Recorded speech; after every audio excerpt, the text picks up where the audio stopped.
Você já parou para pensar que, enquanto dormimos tranquilamente, existe alguém cuja função é zelar pelos nossos sonhos? Não estou falando de figuras míticas ou seres fantásticos, mas de pessoas reais que assumiram o papel de guardiões dos anseios e aspirações alheias. Esta é uma história sobre o peso invisível que carregam aqueles que dedicam suas vidas a realizar os desejos de outros, enquanto os próprios se dissipam como fumaça. Para compreender essa realidade, precisamos voltar um pouco no tempo. Desde sempre, as sociedades criaram mecanismos onde alguns indivíduos se tornam responsáveis pelos projetos de vida de outros. Pais que vivem através dos filhos, parceiros que abandonam suas ambições para sustentar as do outro, profissionais que se tornam pilares de empreendimentos familiares. Inicialmente, parece um ato nobre, uma escolha consciente de colocar outra pessoa em primeiro lugar.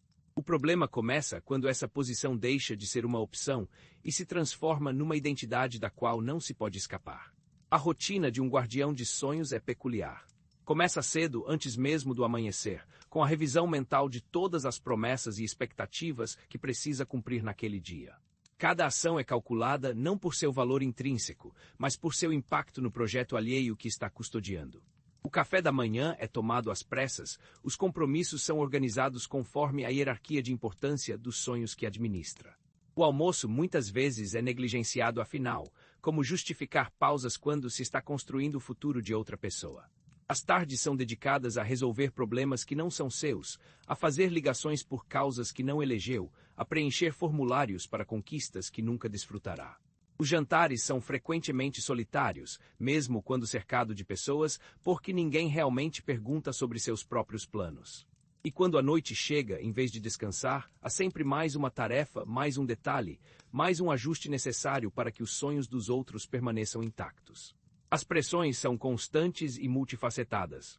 Há a pressão externa da sociedade que celebra o sacrifício pelo próximo como virtude máxima, transformando o autossacrifício numa espécie de medalha honorífica.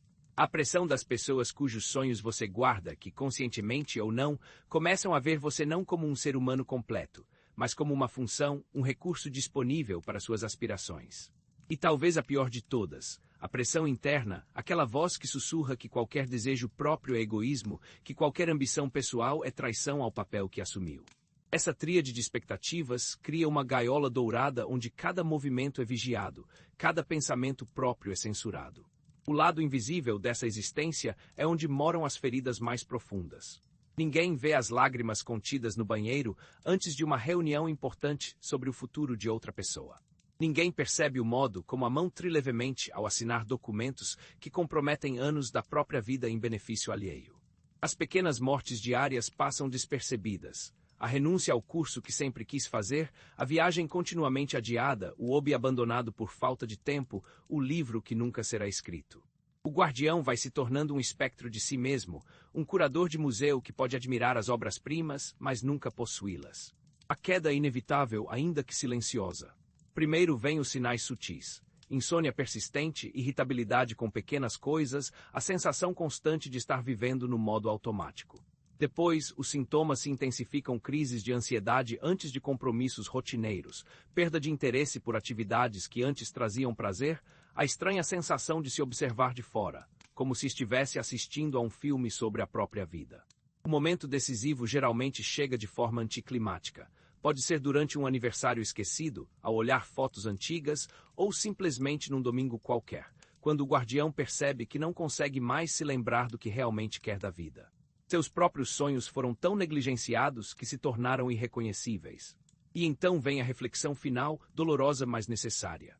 O guardião percebe que ninguém pediu para carregar esse fardo eternamente, que em algum momento, a escolha consciente se transformou em obrigação inconsciente. Compreende que cuidar dos sonhos alheios não precisa significar aniquilar os próprios. Que talvez a verdadeira generosidade esteja em mostrar que é possível sonhar junto, em vez de sonhar por procuração.